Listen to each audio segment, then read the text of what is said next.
नमस्कार, आपका स्वागत है। आज हम आधुनिक भारत के इतिहास के एक बहुत ही महत्वपूर्ण दौर में उतर रहे हैं। हमारे सामने जो स्रोत हैं, वो हमें 1498 से लेकर 1857 तक के एक लंबे सफर पर ले जाते हैं, जब यूरोपीय कंपनियां भारत आईं और कैसे उनमें से एक ने धीरे धीरे पूरे उपमहाद्वीप पर कब्जा कर लिया। और आज हमारा मकसद है कि हम इन स्रोतों की हर जरूरी जानकारी को, हर तथ्य को लाइन बाय लाइन समझें। ये उन सभी के लिए है जो प्रतियोगी परीक्षाओं की तैयारी कर रहे हैं, जहां एक एक डिटेल मायने रखती है, या फिर उन सब के लिए जो बस ये जानना चाहते हैं कि ये सब हुआ कैसे। तो चलिए शुरू करते हैं। तो सबसे पहला और बुनियादी सवाल, ये यूरोपीय कंपनियां भारत आई ही क्यों? मतलब इसकी शुरुआत कहाँ से हुई? देखिए, इसकी सीधी सीधी जड़ जो है वो 1453 के एक बहुत बड़े इवेंट में है। 1453 में? जी। उस साल तुर्कों ने कुस्तुनतुनिया पर कब्जा कर लिया, जिसे आज हम इस्तांबुल कहते हैं। अच्छा। अब ये शहर यूरोप और एशिया के बीच जमीनी व्यापार का मेन गेटवे था। तो जैसे ही इस पर तुर्कों का कब्जा हुआ, यूरोप से भारत आने वाला पुराना जमीनी रास्ता एक तरह से बंद हो गया। मतलब जो मसालों और बाकी चीजों का व्यापार चल रहा था, उस पर अचानक रोक लग गई। बिल्कुल। यूरोप में भारतीय मसालों की बहुत ज्यादा डिमांड थी, खासकर काली मिर्च की। वो उनके लिए सिर्फ स्वाद नहीं, बल्कि मांस को लंबे समय तक ठीक रखने का एक तरीका भी था। तो रास्ता बंद होने से ये व्यापार ठप पड़ गया, और इसी मजबूरी ने एक नए समुद्री रास्ते की खोज को जरूरी बना दिया। और हमारे स्रोतों में एक बड़ा दिलचस्प 3G फॉर्मूला बताया गया है, जो इन यात्राओं के पीछे की असली वजह थी। ये 3G क्या है? हाँ, ये 3G उस दौर की यूरोपीय सोच को बहुत अच्छे से समझाता है। पहला जी है गॉड, यानी ईश्वर। धर्म का प्रचार। बिल्कुल। ईसाई धर्म का दुनिया भर में प्रचार करना एक बड़ा मिशन माना जाता था। दूसरा जी है गोल्ड, यानी सोना, जिसका सीधा मतलब था पैसा और मुनाफा। भारत के मसालों और कपड़ों का व्यापार। जी, इसमें जबरदस्त मुनाफा था। और तीसरा जी है ग्लोरी, यानी गौरव। मतलब प्रतिष्ठा और शक्ति। हाँ, यूरोप के देश आपस में मुकाबला कर रहे थे, तो नई जमीनें खोजना, उपनिवेश बनाना, ये सब किसी भी देश की शक्ति और प्रतिष्ठा बढ़ाने का जरिया था। तो ये गॉड, गोल्ड और ग्लोरी का एक कॉकटेल था, जिसने उन्हें अनजान समंदरों में भेजा। सही कहा। और इसी रेस में दो बड़े नाम सबसे आगे आते हैं। हाँ, 1492 में स्पेन से निकले कोलंबस, जो भारत को ढूंढने निकले थे, लेकिन पहुंच गए अमेरिका। और फिर ठीक 6 साल बाद 1498 में पुर्तगाल के वास्को डी गामा ने अफ्रीका का पूरा चक्कर लगाकर केप ऑफ गुड होप के रास्ते भारत तक पहुंचने में कामयाबी हासिल की। स्रोतों में भारत आने वाली इन शक्तियों का एक क्रम भी दिया गया है, जो एग्जाम के लिए बहुत जरूरी है। इसे याद रखने का कोई आसान तरीका है? हाँ, इसके लिए एक आसान सी ट्रिक है, PDEDF। PDEDF। जी। पी से पुर्तगाली, जो सबसे पहले 1498 में आए। ठीक है। डी से डच, 1596 में। ओके, फिर ई से इंग्लिश, यानी अंग्रेज, जो 1608 में आ पहुंचे। राइट। फिर एक और डी से डेनिश, 1616 में। और आखिर में एफ से फ्रांसीसी। बिल्कुल, फ्रांसीसी, 1664 में। PDEDF। बढ़िया। तो इसी क्रम में आगे बढ़ते हैं। सबसे पहले पुर्तगालियों की बात करते हैं। तो वास्को डी गामा 1498 में केरल के कालीकट तट पर उतरा। वहां के स्थानीय शासक थे ज़ेमोरिन। उन्होंने उसका स्वागत किया। और कहते हैं कि एक भारतीय ने ही उसे रास्ता दिखाया था। हाँ, एक गुजराती व्यापारी था, अब्दुल मजीद, वही उसका पथ प्रदर्शक था। यहां से वो जो काली मिर्च लेकर गया, उस पर उसे यात्रा का सारा खर्चा निकालकर भी 60 गुना मुनाफा हुआ। 60 गुना? ये तो जमाने की वायरल खबर बन गई होगी। बिल्कुल। इसी खबर ने पूरे यूरोप में सनसनी फैला दी। अब पुर्तगालियों ने भारत में अपना दबदबा बनाने के लिए गवर्नरों को भेजना शुरू किया। अच्छा। इनमें दो नाम सबसे अहम हैं। पहले थे फ्रांसिस्को डी अल्मेडा। उनकी पॉलिसी थी blue water policy. Blue water policy, इसका क्या मतलब था? इसके मतलब था कि जमीन पर कब्जा करने से ज्यादा जरूरी हिंद महासागर पर अपनी नौसेना का कंट्रोल बनाना है, ताकि व्यापार पर उनका एकाधिकार हो। और दूसरे गवर्नर, जिन्हें असली संस्थापक भी माना जाता है, वो थे अल्बुकर्क।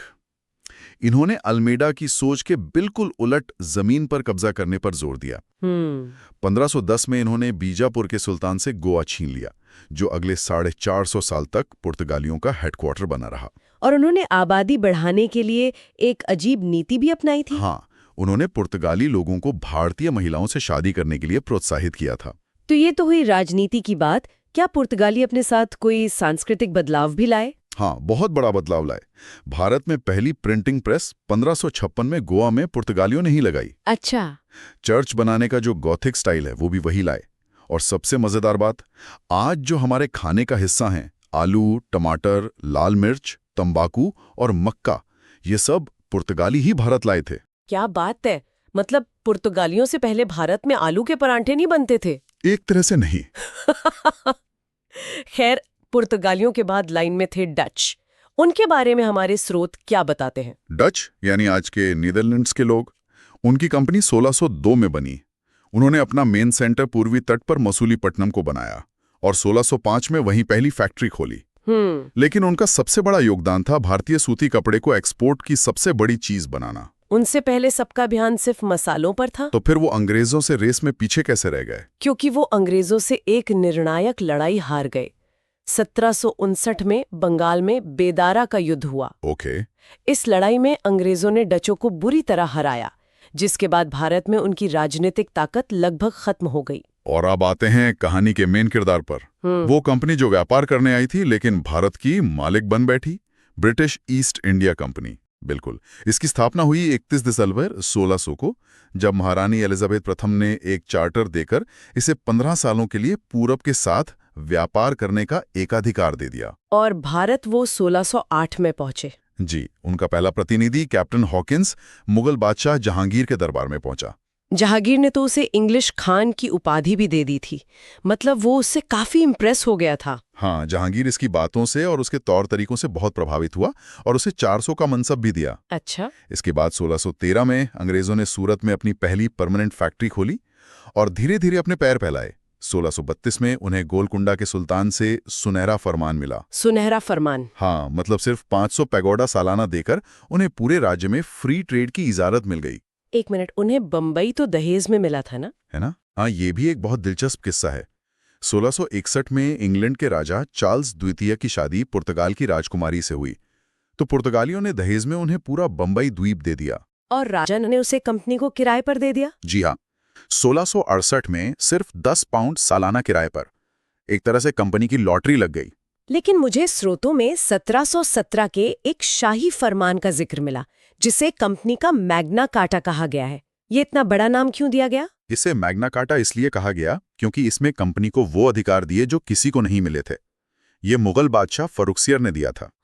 इस फरमान के तहत कंपनी को बंगाल में सिर्फ 3000 रुपए सालाना देकर बिना कोई और टैक्स दिए फ्री ट्रेड करने की इजाजत मिल गई। सिर्फ 3000 रुपए में असीमित व्यापार? जी, और इतना ही नहीं, बंबई में कंपनी जो सिक्के बनाती थी उन्हें पूरे मुगल साम्राज्य में कानूनी मान्यता मिल गई। इसी फरमान ने कंपनी को बेतहाशा ताकत दी। और यही आगे चलकर बंगाल के नवाब से झगड़े की जड़ बना होगा। बिल्कुल। तो एक तरफ अंग्रेज अपनी ताकत बढ़ा रहे थे, लेकिन मैदान में उनका एक और यूरोपियन कॉम्पिटिटर बचा हुआ था, फ्रांसीसी। इन दोनों के बीच भी तो जबरदस्त टक्कर हुई। हाँ, और इस टक्कर को हम इतिहास में कर्नाटक युद्ध के नाम से जानते हैं। ये भारत पर कब्जे की फाइनल रेस थी। कुल 3 युद्ध हुए। और क्या ये युद्ध भारत के मुद्दों पर लड़े गए थे? ये दिलचस्प बात है। पहला और तीसरा युद्ध यूरोप की दुश्मनी की वजह से भारत में लड़ा गया, लेकिन दूसरा युद्ध पूरी तरह से भारतीय सियासत, मतलब हैदराबाद और कर्नाटक के उत्तराधिकार के झगड़ों का नतीजा था। और इन तीनों में से वो कौन सी निर्णायक लड़ाई थी जिसने सब कुछ तय कर दिया? वो थी 1760 की वांगीवाश की लड़ाई। ये तीसरे कर्नाटक युद्ध का ही हिस्सा थी। अच्छा। इसमें अंग्रेज सेनापति आयरकूट ने फ्रांसीसी कमांडर काउंट डी लाली को इतनी बुरी तरह हराया कि इसके बाद फ्रांसीसी भारत में कभी दोबारा एक बड़ी ताकत के तौर पर खड़े नहीं हो पाए। मतलब इस जीत के साथ ही अंग्रेज भारत में इकलौती बड़ी यूरोपियन शक्ति बन गए। बिल्कुल। तो एक तरफ अंग्रेज ऊपर जा रहे थे और दूसरी तरफ भारत की सबसे बड़ी ताकत मुगल साम्राज्य तेजी से नीचे आ रहा था। जी। 1707 में औरंगजेब की मौत के बाद दिल्ली दरबार की हालत बहुत खराब हो गई थी।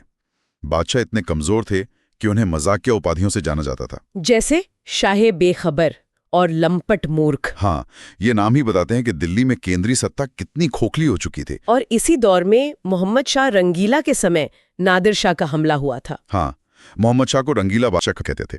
उसी के राज में 1739 में ईरान के नादिर शाह ने दिल्ली पर हमला किया। वो यहां से 2 बेशकीमती चीजें लूट कर ले गया। एक तो कोहिनूर हीरा और दूसरा शाहजहां का बनवाया हुआ तख्ते ताऊस यानी मयूर सिंहासन। इस हमले ने मुगल साम्राज्य की रही सही इज्जत भी खत्म कर दी। और जब दिल्ली कमजोर हो रही थी तो जाहिर है सूबेदार और क्षेत्रीय सरदार आजाद हो रहे होंगे। बिल्कुल, मुगल साम्राज्य के खंडहरों पर कई नए राज्य खड़े हो गए। एक थे उत्तराधिकारी राज्य जैसे बंगाल, अवध और हैदराबाद, जो पहले मुगल सूबे थे। और दूसरे थे विद्रोही राज्य जैसे मराठा, सिख, जाट और मैसूर, जिन्होंने मुगलों से लड़कर अपनी आजादी हासिल की थी। और अंग्रेजों ने इन्हीं में से एक बंगाल को अपना पहला निशाना बनाया। यहीं से उनकी जीत की असली कहानी शुरू होती है। ये कहानी 2 युद्धों में सिमटी हुई है। पहला प्लासी का युद्ध 1757 में, जो असल में युद्ध कम और एक साजिश ज्यादा था। सही कहा। अंग्रेज कमांडर रॉबर्ट क्लाइव ने बंगाल के नवाब सिराजुद्दौला के सेनापति मीर जाफर और वहां के सबसे बड़े बैंकर जगत सेठ को अपनी तरफ मिला लिया था। मैदान में नवाब की ज्यादातर सेना लड़ी ही नहीं। और इस जीत ने अंग्रेजों के लिए दरवाजा खोल दिया। हाँ, ये उनकी पहली बड़ी राजनीतिक जीत थी। और दरवाजा खोलने के बाद बक्सर के युद्ध ने उन्हें घर का मालिक बना दिया। इसे सैन्य जीत क्यों माना जाता है? क्योंकि बक्सर का युद्ध जो 1764 में हुआ, वो धोखे से नहीं बल्कि पूरी तरह से सैन्य ताकत से जीता गया था। अच्छा। इसमें एक तरफ अंग्रेज सेनापति हेक्टर मुनरो थे और दूसरी तरफ 3 बड़ी भारतीय ताकतों की मिलीजुली सेना। कौन कौन थे इसमें? बंगाल का भागा हुआ नवाब मीर कासिम, अवध का नवाब शुजाउद्दौला और खुद मुगल बादशाह शाह आलम द्वितीय। अंग्रेजों ने इस गठबंधन को हरा दिया। इस एक जीत ने तो उन्हें पूरे उत्तर भारत की सबसे बड़ी शक्ति बना दिया होगा। बिल्कुल। और इसी के बाद बंगाल में द्वैध शासन शुरू हुआ। द्वैध शासन, ये सुनने बड़ा भारी शब्द लगता है।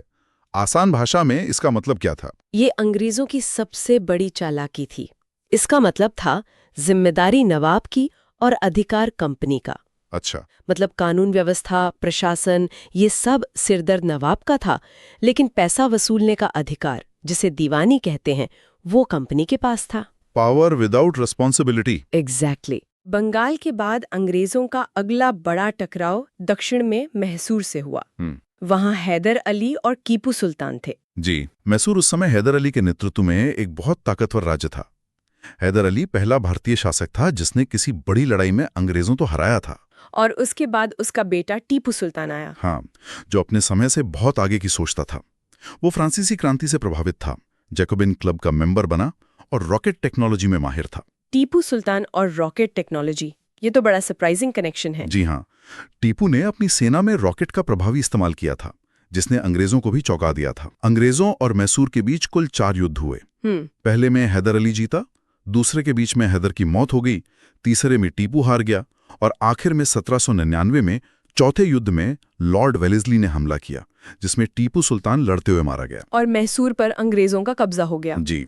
वो बंगाल गया, मैसूर गया, अब अंग्रेजों की लिस्ट पे अगला कौन था? जाहिर है मराठा। बिल्कुल।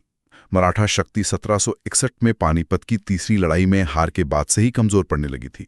वे आपसी झगड़ों में उलझे हुए थे, जिसका अंग्रेजों ने पूरा फायदा उठाया। हाँ, 3 आंग्ल मराठा युद्धों के बाद 1818 तक मराठा साम्राज्य का पूरी तरह से अंत कर दिया गया। और उत्तर पश्चिम में महाराजा रणजीत सिंह का शक्तिशाली सिख साम्राज्य था। उसका क्या हुआ? जब तक महाराजा रणजीत सिंह जिंदा थे, अंग्रेजों की पंजाब की तरफ देखने की हिम्मत नहीं हुई। लेकिन 1839 में उनकी मौत के बाद सिख साम्राज्य भी आपसी साजिशों का शिकार हो गया और 2 आंग्ल सिख युद्धों के बाद 1849 में लॉर्ड डलहौजी ने पंजाब को भी ब्रिटिश भारत में मिला लिया। इस पूरे विस्तार के लिए अंग्रेज सिर्फ लड़ाइयां नहीं लड़ रहे थे, वे कुछ खास पॉलिसियों का भी इस्तेमाल कर रहे थे, जैसे सहायक संधि। हाँ, ये उनके सबसे कारगर हथियारों में से एक थी। सहायक संधि, जिसे लॉर्ड वेलेस्ली ने शुरू किया, ये सुनने में एक सिक्योरिटी डील लगती थी, पर असल में ये एक मीठा जहर था। वो कैसे? इसके तहत अंग्रेज किसी भारतीय राज्य की सुरक्षा की गारंटी देते थे, लेकिन बदले में उस राजा को अपने ही खर्चे पर एक ब्रिटिश सेना अपनी राजधानी में रखनी पड़ती थी। अच्छा। इसका खर्च इतना ज्यादा होता था कि राजा जल्दी कर्ज में डूब जाता था और अपनी आजादी खो बैठता था। हैदराबाद इसे अपनाने वाला पहला राज्य था। और दूसरी थी डलहौजी की डॉक्ट्रिन ऑफ लैप्स, जो बहुत बदनाम हुई। वो थी व्यवगत का सिद्धांत। इस नीति के अनुसार अगर किसी राजा की अपनी कोई संतान नहीं होती थी तो वो किसी बच्चे को गोद नहीं ले सकता था और उसकी मौत के बाद उसका राज्य अपने आप अंग्रेजी हुकूमत में मिला लिया जाता था। और इसी नीति से सतारा, झांसी और नागपुर जैसे राज्यों को हड़पा गया था। जी, और अवध को तो कुशासन का इल्जाम लगाकर हड़प लिया गया, जो शायद सबसे बड़ा अन्याय था। इन सब राजनीतिक उठापटक का भारत की अर्थव्यवस्था पर क्या असर हो रहा था? असर बहुत विनाशकारी था। अंग्रेजों ने लगान वसूलने के 3 अलग-अलग सिस्टम लागू किए। बंगाल बिहार में स्थायी बंदोबस्त, दक्षिण भारत में रैयतवाड़ी और उत्तर भारत में महालवाड़ी। तो ये 3 अलग-अलग सिस्टम थे, पर क्या इनका किसानों पर असर भी अलग था? नाम अलग थे लेकिन मकसद एक ही था, ज्यादा से ज्यादा लगान वसूलना। लगान की दरें इतनी ज्यादा थीं कि भारतीय किसान बर्बाद हो गया। और इसी दौर में दादा भाई नौरोजी ने ड्रेन ऑफ वेल्थ की थियरी दी थी। बिल्कुल।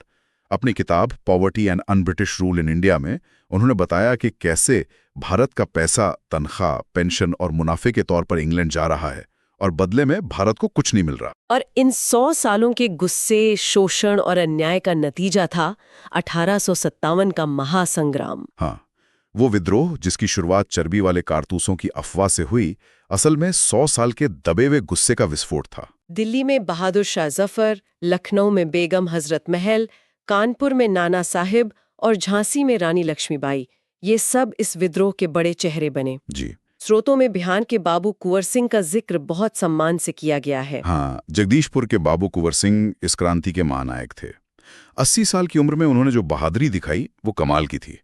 एक लड़ाई में जब उनकी बाह में गोली लग गई तो उन्होंने बिना सोचे अपनी तलवार से अपनी ही बाह काटकर गंगा नदी को समर्पित कर दी।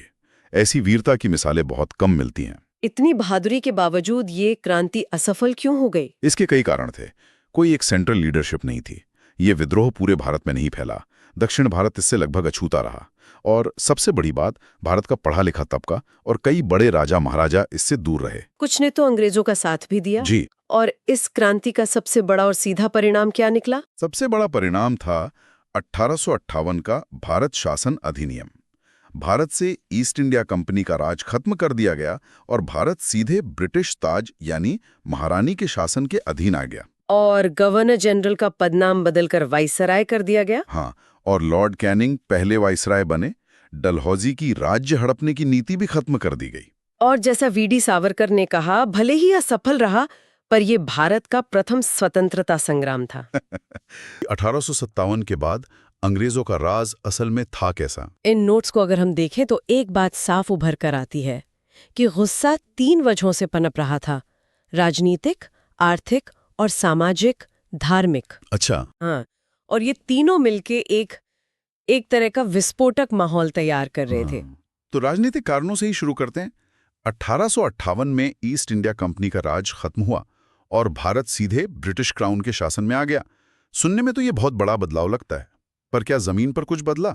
क्योंकि लॉर्ड डलहौजी की जो हड़प नीति थी, डॉक्ट्रिन ऑफ लैप्स, उसका जख्म तो बहुत गहरा था। आपने बिल्कुल सही नस पकड़ी है। बदला तो कुछ नहीं, मतलब कंट्रोल और सख्त हो गया।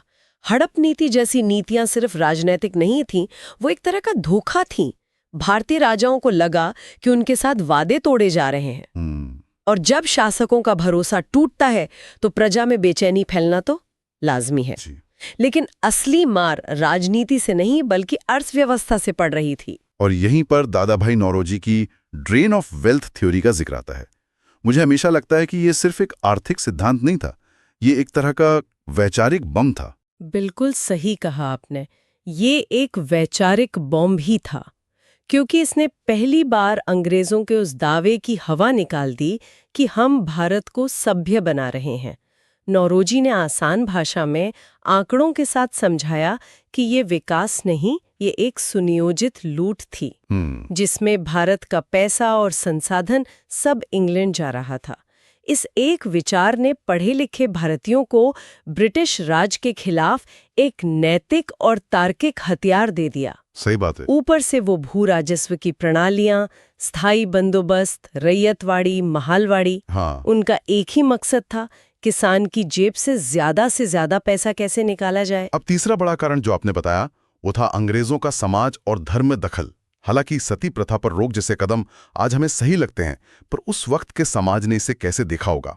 देखिए, उस वक्त के रूढ़िवादी समाज ने इसे अपनी परंपरा पर एक हमले की तरह देखा और ऊपर से 1813 के चार्टर एक्ट ने ईसाई मिशनरियों को धर्म प्रचार की खुली छूट दे दी थी। अच्छा। साथ ही जब अंग्रेजों ने आदिवासियों के जंगल के हक छीनने शुरू किए तो ये सिर्फ उनकी रोजी रोटी पर नहीं, ये उनकी पूरी संस्कृति और पहचान पर हमला था। तो मतलब राष्ट्रीय आंदोलन से बहुत पहले ही भारत के कई हिस्सों में विद्रोह की ज्वाला जल रही थी।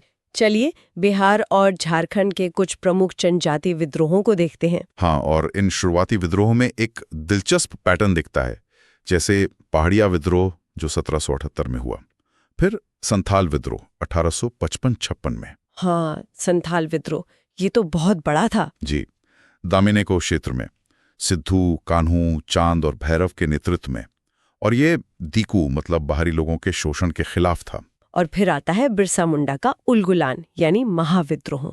ये 1899-1900 के आसपास हुआ है ना? बिल्कुल, छोटा नागपुर में। इसका असली कारण था खुंडकट्टी व्यवस्था पर हमला। ये खुंडकट्टी व्यवस्था क्या थी, थोड़ा और बताएंगे इसके बारे में? इसे ऐसे समझिए कि ये उनकी जमीन का एक पारंपरिक सिस्टम था जहां पूरा कबीला जमीन का मालिक होता था, कोई एक व्यक्ति नहीं। अच्छा। जब अंग्रेजों ने इसे तोड़कर व्यक्तिगत जमींदारी थोपने की कोशिश की तो ये उनकी पूरी संस्कृति और पहचान पर हमला था। इसीलिए बिरसा मुंडा आज भी सिर्फ एक स्वतंत्रता सेनानी नहीं बल्कि अपनी संस्कृति के रक्षक के तौर पर पूजे जाते हैं। और इन हिंसक विद्रोह के अलावा हमारे नोट्स में टाना भगत आंदोलन का भी जिक्र है, जो 1914 में हुआ और अहिंसक था। हाँ, ये कमाल की बात है। जतरा भगत के नेतृत्व में उन्होंने गांधी जी के भारत आने से पहले ही सत्याग्रह और असहयोग का रास्ता अपना लिया था। टैक्स देना बंद कर दिया, नियमों को मानने से इनकार कर दिया। ये दिखाता है कि भारत की मिट्टी में ही विरोध के कितने अलग अलग तरीके पनप रहे थे। बिल्कुल, और ये तो सिर्फ कुछ उदाहरण थे। असम में अहोम विद्रोह, मेघालय में खासी विद्रोह, उड़ीसा में खूंड, मणिपुर में कुकी विद्रोह, लिस्ट बहुत लंबी है। और सिर्फ जनजातीय ही नहीं, नागरिक विद्रोह भी थे, जैसे सन्यासी विद्रोह जिसका जिक्र बंकिम चंद्र के आनंद मठ में भी है। तो मतलब साफ है कि गुस्सा हर जगह था, जंगल हो या खेत। अब किसानों के संघर्ष की बात करते हैं। 19वीं सदी और 20वीं सदी के किसान आंदोलनों में क्या कोई बड़ा फर्क था? बहुत बड़ा फर्क था। 19वीं सदी के आंदोलन जैसे 1859-60 का नील विद्रोह, जिसका जिक्र नील दर्पण नाटक में है। हाँ, दीनबंधु मित्र का नाटक।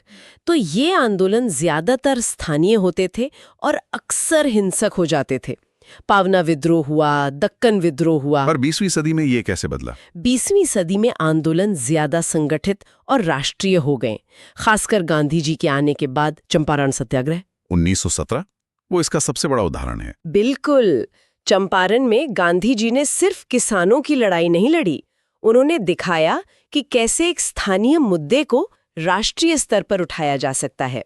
फिर 1918 में खेड़ा सत्याग्रह, लगान माफी के लिए। और फिर 1928 में बारदोली सत्याग्रह। जी, और यहीं पर वल्लभ भाई पटेल को सरदार की उपाधि मिली थी। अच्छा, ये भी एक महत्वपूर्ण तथ्य है। हाँ, इन आंदोलनों ने साबित कर दिया कि संगठित किसान शक्ति अंग्रेजी हुकूमत की नींव हिला सकती है।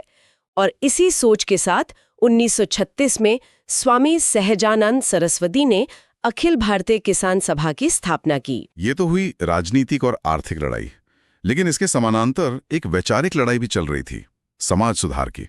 राजा राममोहन राय, जिन्हें भारतीय पुनर्जागरण का पिता भी कहते हैं। हाँ, ये एक बहुत जरूरी सवाल है। आजादी सिर्फ राजनीतिक नहीं हो सकती जब तक समाज अंदर से पिछड़ा और बटा हुआ हो। राजा राममोहन राय ने ब्रह्म समाज के जरिए सती प्रथा और मूर्ति पूजा जैसी कुरीतियों पर हमला किया। 1828 में ना? और 1829 में सती प्रथा का अंत हुआ। जी, उन्होंने आधुनिक सोच की नींव रखी। और फिर स्वामी दयानंद सरस्वती और आर्य समाज, उनका नारा था वेदों की ओर लौटो। ये तो आधुनिकता से पीछे जाने जैसा नहीं लगता? ऊपर से देखने पर ऐसा लग सकता है, लेकिन उनका मकसद कुछ और था। वो कह रहे थे कि हमें पश्चिम की नकल करने की जरूरत नहीं है, हमारा अपना अतीत गौरवशाली है और हमें वहीं से प्रेरणा लेनी चाहिए। उन्होंने आत्मविश्वास जगाया। और एक मिनट, एक बहुत दिलचस्प बात है। हमारे नोट्स बताते हैं कि स्वराज शब्द का राजनीतिक अर्थ में पहली बार प्रयोग स्वामी दयानंद ने ही किया था। सच में? मुझे तो हमेशा लगता था कि ये शब्द कांग्रेस या गांधी जी की देन है। ये तो कमाल की जानकारी है। क्या उस समय इसके मायने वही थे जो बाद में बने? काफी हद तक। उनका मतलब था स्वशासन, यानी अपना राज। बाद में कांग्रेस ने इसे एक राजनीतिक लक्ष्य बनाया। फिर स्वामी विवेकानंद आए, जिन्होंने 1893 में शिकागो धर्म सम्मेलन में भारतीय दर्शन का लोहा मनवाया। उन्होंने रामकृष्ण मिशन की स्थापना भी की। हाँ, 1897 में। तो इन सभी सुधारकों ने, प्रार्थना समाज हो या ज्योतिबा फूले का सत्यशोधक समाज, सबने मिलकर एक ऐसी पीढ़ी तैयार की जो आत्मविश्वास से भरी थी और आजादी मांगने के लिए तैयार थी। और इसी तैयार जमीन पर 1915 में महात्मा गांधी की भारत वापसी हुई और यहां से कहानी पूरी तरह बदल जाती है। हाँ, गांधी युग का आरंभ। उन्होंने भारत आकर पहले देश को समझा और फिर अपने सत्याग्रह के हथियार का इस्तेमाल किया। इसे CAK से याद रख सकते हैं, चंपारण, अहमदाबाद, खेड़ा। अच्छा, ये याद रखने का अच्छा तरीका है, CAK। तो C से चंपारण 1917 में, A से अहमदाबाद मिल हड़ताल 1918 में, जहां उन्होंने पहली बार भूख हड़ताल की, और K से खेड़ा सत्याग्रह 1918 में ही। जी, जो उनका पहला असहयोग आंदोलन था। इन शुरुआती सफलताओं ने उन्हें जनता का नेता बना दिया। लेकिन फिर 1919 में जलियांवाला बाग का वो काला दिन आया। हाँ, वो रॉलेट एक्ट, जिसे काला कानून कहा गया, के विरोध का नतीजा था। अमृतसर में एक शांतिपूर्ण भीड़ पर जनरल डायर ने गोलियां चलवा दी। ये ब्रिटिश राज के चेहरे पर एक ऐसा दाग था जिसे वो कभी धो नहीं पाए। इस एक घटना ने अहिंसा में विश्वास रखने वाले कई लोगों को हिलाकर रख दिया था। रविंद्रनाथ टैगोर ने अपनी नाइटहुड की उपाधि भी लौटा दी थी। जी बिल्कुल। और इसी गुस्से की लहर पर गांधी जी ने 1920 में असहयोग आंदोलन शुरू किया, लेकिन 1922 में चौरी चौरा की घटना के बाद उसे वापस ले लिया। क्या ये एक बड़ी गलती थी जिससे क्रांतिकारियों का उदय हुआ? इसे गलती कहना शायद जल्दबाजी होगी। गांधी जी के नजरिए से देखें तो आंदोलन हिंसक हो रहा था, वो अपनी मूल भावना खो रहा था। लेकिन हाँ, इसका नतीजा ये जरूर हुआ कि जो युवा निराश हुए, उन्हें लगा कि सिर्फ अहिंसा से आज़ादी नहीं मिलेगी। और उन्होंने भगत सिंह और चंद्रशेखर आजाद जैसे क्रांतिकारियों में अपना नायक देखा। तो यहाँ से दो धाराएं साफ दिखती हैं। एक तरफ 1923 में CR दास और मोतीलाल नेहरू की स्वराज पार्टी, जो परिषदों के अंदर जाकर सिस्टम के भीतर से लड़ना चाहती थी, और दूसरी तरफ हिंदुस्तान सोशलिस्ट रिपब्लिकन एसोसिएशन यानी HSRA की युवा क्रांतिकारी। काकोरी कांड हुआ 1925 में, फिर सॉन्डर्स की हत्या और असेंबली बम कांड। हाँ, 1929 में। भगत सिंह का मकसद किसी को मारना नहीं था, बल्कि जैसा उन्होंने कहा, बहरों को सुनाना था। और 23 मार्च 1931 भगत सिंह, सुखदेव और राजगुरु की शहादत ने उन्हें हमेशा के लिए अमर कर दिया। इसी दौरान कांग्रेस के अंदर भी एक बड़ा बदलाव आ रहा था। डोमिनियन स्टेटस की मांग अब पुरानी पड़ रही थी। बिल्कुल। 1928 में साइमन कमीशन का विरोध, जिसमें लाला लाजपत राय की मृत्यु हुई, उसने इस आग को और भड़काया। फिर दिसंबर 1929 में जवाहरलाल नेहरू की अध्यक्षता में लाहौर में पूर्ण स्वराज का प्रस्ताव पास हुआ। जी, इसे ऐसे समझिए, पहले कांग्रेस कह रही थी कि घर हमारा है, लेकिन घर के नियम आप बनाइए। 1929 तक आते आते नेहरू जैसे युवा नेताओं ने कहा, नहीं, घर भी हमारा होगा और नियम भी हमारे होंगे। यही था पूर्ण स्वराज का असली मतलब।